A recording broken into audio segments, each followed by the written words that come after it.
జంగారెడ్డిగూడెంలో పొట్టాయిగూడెం road నందు వేంచేసి ఉన్న శ్రీచక్ర సహిత శ్రీ శ్రీ శ్రీ నూకాలమ్మ తల్లి అమ్మవారి ఉగాది ఉత్సవాల కరపత్రాలను ఆవిష్కరించారు. ఆలయ కమిటీ శాశ్వత చైర్మన్ డాక్టర్ రాజాన పండు ఆధ్వర్యంలో ఈ నెల 15వ తేదీ నుంచి 22వ తేదీ వరకు ఉత్సవాలు కన్నుల పండుగగా నిర్వహించనున్నట్లు తెలియజేశారు. 15వ తేదీ గ్రామ దేవత గంగానమ్మ తల్లి ఆలయం నుంచి నూకాలమ్మ తల్లి ఆలయం వరకు అమ్మవారి నూతన వెండి చీర శోభయాత్రగా తీసుకురానున్నట్లు చెప్పారు.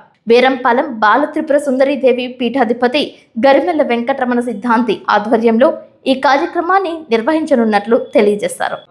మన జంగారెడ్డిగూడెం పట్టణానికి ఊరికి ఉత్తరాన కొలువైనున్న 4 మాడవీధులు 49 అడుగుల ఏకశిల ధ్వజస్తంభం ఉన్న దివ్యాలయము శ్రీ శ్రీ శ్రీ నూకాలమ్మ అమ్మవారి దివ్యాలయము. ఈ దివ్యాలయంలోని గత 62 సంవత్సరాల బట్టి కూడా అత్యంత వైభవంగా అమ్మవారి కార్యక్రమాలు చేయడం జరుగుతుంది. దాంట్లో భాగంగానే 62వ వార్షిక జాతర మహోత్సవ కార్యక్రమం నేడు మన ఆలయ కమిటీ తరపున మహిళా కమిటీల తరపున భక్తులందరూ కూడా ఈ పాంప్లెట్ ని రిలీజ్ చేయడం జరిగింది. ఇక్కడ సుమారు 9 రోజులు కార్యక్రమాలు జరుగుతాయి. ప్రతి సంవత్సరం జరిగినట్టే ఈ సంవత్సరం కూడా 15వ తారీఖు గ్రామదేవతైన శ్రీ శ్రీ శ్రీ గంగానమ్మ అమ్మవారి దగ్గర నుంచి భారీ శోభాయాత్ర మన ఇలవేలుపు దేవతైన నూకాలమ్మ అమ్మవారి దగ్గరికి రావడం జరుగుతుంది.